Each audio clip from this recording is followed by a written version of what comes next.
Hello friends, in the last lecture we have completed our third topic, that is moment of inertia, and from today onwards I am going to start our fourth topic, torsion. First of all, notation आहे. आता polar moment of inertia आपण थोडक्यात बघूया. आपण moment of inertia या topic मध्ये पण बघितलेलं आहे, पण आपण परत एकदा त्याचं काय थोडंफार रिव्हिजन पार्ट इथं आहे. Polar moment of inertia for solid shaft and for hollow circular shaft आपण त्याच्यामध्ये बघायचं आहे. तर polar moment of inertia means काय असतो? It is the addition of moment of inertia about x axis and Y axis. जे means काय, I Z Z आपण घेतोय, झेड ऍक्सिसचा असतो, मीन्स काय I X x plus I Y Y. आता सर्कलचा moment of inertia काय असतो आपल्याला माहिती आहे, अबाउट आय एक्स एक्स आणि I Y Y pi by 64 D raise to 4. तसंच आय वाय वाय पण काय असतो, pi by 64 D raise to 4. ह्या दोघांची ऍडिशन करायची आहे. आता 64 कॉमन आहे, इथं ऍडिशन केल्यानंतर काय मिळेल, 2 पाय बाय 64 डी रेस टू 4 आणि 2 ने ला डिवाइड केला तर आपल्याला मिळतो pi by 32 D raise to 4. This is the polar moment of inertia of solid shaft. Solid shaft साठी आपण polar moment of inertia calculate केलेला आहे. इथं आपण जे म्हणू शकतो किंवा याला आयपी पण म्हणू शकतो. डी जो आहे तो डायमीटर ऑफ शाफ्ट आहे. त्याच प्रकारे पोलार मोमेंट ऑफ इनर्शिया जे और IP for hollow circular shaft. आता याच्यामध्ये फक्त काय येतो, हॉलो और सर्क्युलर शाफ्ट साठी जे जो असतो pi by 32 D raise to 4 minus small D raise to 4. कारण हॉलो मीन्स काय असतो, हा D means capital D means outer diameter, small D means inner diameter आपण त्याच्यामध्ये घेतोय. कॅपिटल डी एक्सटर्नल डायमीटर आणि स्मॉल डी इंटरनल डायमीटर. त्याच्यामुळे हे दोन फॉर्म्युले तुम्हाला लक्षात ठेवावे लागतील, आयपी म्हणजे काय किंवा जे म्हणजे काय, for hollow shaft and for solid shaft. Solid शाफ्टचा आहे pi by 32 D raise to 4 आणि हॉलो शाफ्टचा आहे pi by 32 into bracket capital D raise to 4 minus small D raise to 4. तर नेक्स्ट आहे पोलार मॉड्युलस. आता आपण काय कॅल्क्युलेट केला, polar moment of inertia calculate केला आहे. आता नेक्स्ट डेफिनेशन आहे polar modulus. It is denoted by ZP. Polar modulus means it is the ratio of polar moment of inertia to the radius of shaft is called as the polar modulus. म्हणजे जो काय आपण moment of inertia calculate करतोय, polar moment of inertia जे किंवा IP ने divided by radius of that shaft. आता ह्याच्यामध्ये परत आपल्याला for circular solid shaft and for hollow shaft परत आपल्याला बघायचे आहे. डेफिनेशन लक्षात आली, simple polar moment of inertia divided by radius करायचा आहे. हा पोलार मोमेंट ऑफ इनर्शिया आहे डिवायडेड बाय हा रेडियस, आणि त्याचा एसआय युनिट आहे मिलीमीटर क्यूब. आता याच्यामध्ये बघा, ZP is equal to for solid shaft, ZP is equal to J upon R. J आपण कॅल्क्युलेट केलं आहे किती आहे, pi by 32 D raise to 4, पाय बाय 32 डी रेस टू 4 आहे. आणि आर म्हणजेच काय असतो, डी बाय 2. आता हा डी आणि हा डी रेस टू 4 आहे, म्हणजे इथं काय राहील डी क्यूब. आणि 2 न 32 ला जर आपण डिवाइड केला तर किती येतो 16, म्हणजे किती मिळेल pi by 16 D cube. ZP is equal to pi by 16 D cube. हे सर्व आपण का कॅल्क्युलेट करतोय, कारण आपल्याला पुढे प्रॉब्लेम साठी लागणार आहेत. आता हा झाला polar modulus for solid circular shaft. आता असंच काय करायचं आहे, polar modulus for hollow circular shaft. ZP is equal to J upon R. J जो आहे फॉर हॉलो सर्क्युलर शाफ्ट जे किती होता, pi by 32 capital D raise to 4 minus small D raise to 4. तो पुट करायचा आहे pi by 32 capital D raise to 4 minus small D raise to 4, आणि R म्हणजेच काय असतो D bye 2.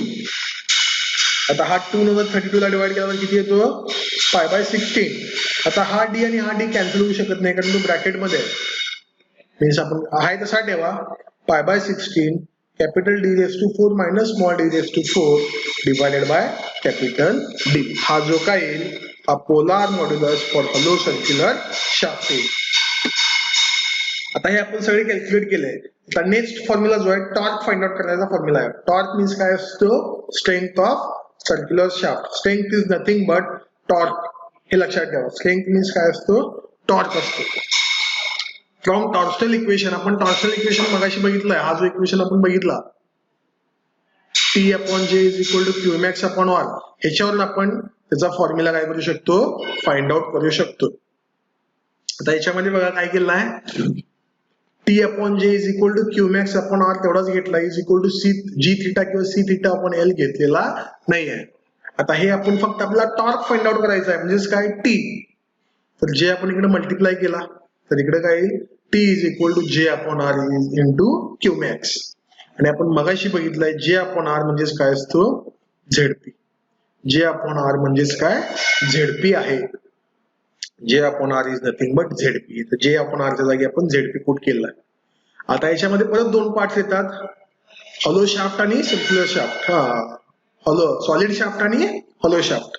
Strength for solid circular shaft म्हणजे काय ना, T is equal to ZP into Q max.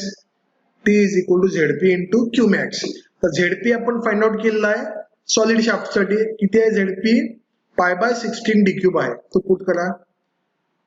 T is equal to झेडपीच्या जागी π/16 D cube आणि हा क्यू मॅक्स आहे तसा ठेवा. याच्यामध्ये काय आहे, स्ट्रेंथचा फॉर्म्युला किंवा आपण त्याला टॉर्कचा फॉर्म्युला म्हणू शकतो.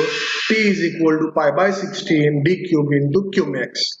क्यू मॅक्स म्हणजे शिअर स्ट्रेस आहे, मॅक्सिमम शिअर स्ट्रेस. डी म्हणजे डायमीटर आहे. म्हणजेच काय, त्या शाफ्ट मधला डायमीटर आणि त्याचा शिअर स्ट्रेस आपल्याला माहित असेल मॅक्सिमम, तर आपल्याला त्या शाफ्ट मधला टॉर्क किती आहे तो आपण फाइंड आउट करू शकतो. आणि सिमिलरली जसं आपण सॉलिड शाफ्टचा करतोय तसंच काय हॉलो सर्क्युलर शाफ्टचा पण आपण कॅल्क्युलेट करू शकतोय. आता याच्यामध्ये काय येईल, T is equal to ZP into Q max. तर झेडपी आपण कॅल्क्युलेट केला हॉलो शाफ्टसाठी किती येईल, π/16 D raise to 4 minus small D raise to 4 divided by capital D. तेच पुट करायचं आहे. टी इज इक्वल टू झेडपीच्या जागी π/16 capital D raise to 4 minus small D raise to 4 divide by capital D आणि हा क्यू मॅक्स आहे तसं आपण इथं ठेवलेला आहे. म्हणून तुमचा टॉर्कचा इक्वेशन येतो, torque is T is equal to π/16 into bracket capital D raise to 4 minus small D raise to 4 divide by capital D into Q max. हा झाला स्ट्रेंथ ऑफ हॉलो शाफ्ट. हे जे सगळे फॉर्म्युले आहेत तुम्हाला लक्षात ठेवावे लागतील, कारण ह्याच्यावरतीच तुमचे काही सगळे प्रॉब्लेम्स आहेत. आता नेक्स्ट जो आहे comparison between hollow shaft and solid shaft. आता कंपॅरिझन कशावरून करायचं आहे, स्ट्रेंथच्या बेसिसवरती. आता स्ट्रेंथ बघा, हॉलो शाफ्टचा स्ट्रेंथचा फॉर्म्युला हा आहे, सॉलिडचा हा आहे. हे दोन्ही देशामध्ये डिफरन्स आपण मेन्शन करू शकतो. Strength of solid shaft is equal to π/16 Q max into D cube. तिथे क्यू म्हणू शकता किंवा क्यू मॅक्स म्हणू शकता थोडक्यात. आणि इथं काय येईल, π/16 Q into capital D raise to 4 minus small D raise to 4 divide by capital D. हे जे सगळे नोटेशन्स आपण बघितलेले आहेत. आता जर कोणत्याही ऑब्जेक्ट मध्ये किंवा शाफ्ट मध्ये जर आपण व्हॅल्यू पुट करून सॉल्व्ह केला तर आपल्याला हॉलो शाफ्ट जो आहे तो मोर स्ट्रॉंगर वाटतो. सेम डायमीटर साठी जर आपण घेतला, हे आपण प्रॉब्लेम सॉल्व्ह केल्यानंतरच ते आपल्याला लक्षात येईल. आपण फक्त आता ओरली तुम्हाला सांगतो, ज्यावेळेस आपण प्रॉब्लेम याच्यावरती सॉल्व्ह करेल त्यावेळी आपल्याला वाटतं सॉलिड शाफ्ट हा मोर स्ट्रॉंगर असेल, पण तसा येत नाहीये. हॉलो शाफ्ट काय आहे, मोर स्ट्रॉंगर दॅन सॉलिड शाफ्ट. हे लक्षात ठेवा. इथे ते सेकंड डिफरन्स आहे. The strength of solid shaft for a given material is less than the hollow shaft mention केलेला आहे. म्हणजे स्ट्रेंथ जो आहे सॉलिड शाफ्टचा काय असतो, कमी असतो. The strength of hollow shaft for the given material is more than the solid shaft. म्हणजे जो काय तुमचा गिवन मटेरियल आहे त्या मटेरियल साठी हॉलो शाफ्टचा जो काय स्ट्रेंथ आहे, टॉर्क ट्रान्समिशन कॅपॅसिटी आपण म्हणतोय, ती मॅक्सिमम असते as compared to solid shaft. Next, torsional stiffness and torsional flexibility. Stiffness means काय असतं, डिफ्लेक्शन साठी आपल्याला फोर्स किती लागतो. डिफ्लेक्शन म्हणजेच काय, याच्यामध्ये अँगल ऑफ ट्विस्ट आहे. मग डेफिनेशन सिंपल काय येईल, टॉर्क अपॉन डिफ्लेक्शन म्हणजेच angle of twist. It is defined as the torque required per unit angle of twist. जो काय टॉर्क आहे पर युनिट 1 डिग्री ट्रान्समिशन करण्यासाठी आपल्याला किती टॉर्क लागतो त्याचं आपल्याला मेन्शन केलंय टॉर्शनल स्टिफनेस. सिंपल रेशो लक्षात ठेवू शकता, it is a ratio of torque to the angle of twist. हा झाला टॉर्शनल स्टिफनेस. आणि नेक्स्ट आहे torsional flexibility. Torsional flexibility is nothing but reciprocal of torsional stiffness. Torsional stiffness सोबत मी reciprocal घेतला म्हणजेच काय 1 upon torsional stiffness means 1 upon T upon theta is equal to आपला रिसिप्रोकल म्हणजेच काय थिटा अपॉन टी म्हणजेच काय मिळतो आपल्याला टॉर्शनल फ्लेक्झिबिलिटी मिळतो. असे सिंपल थेरॉटिकल पार्ट आहे सगळा.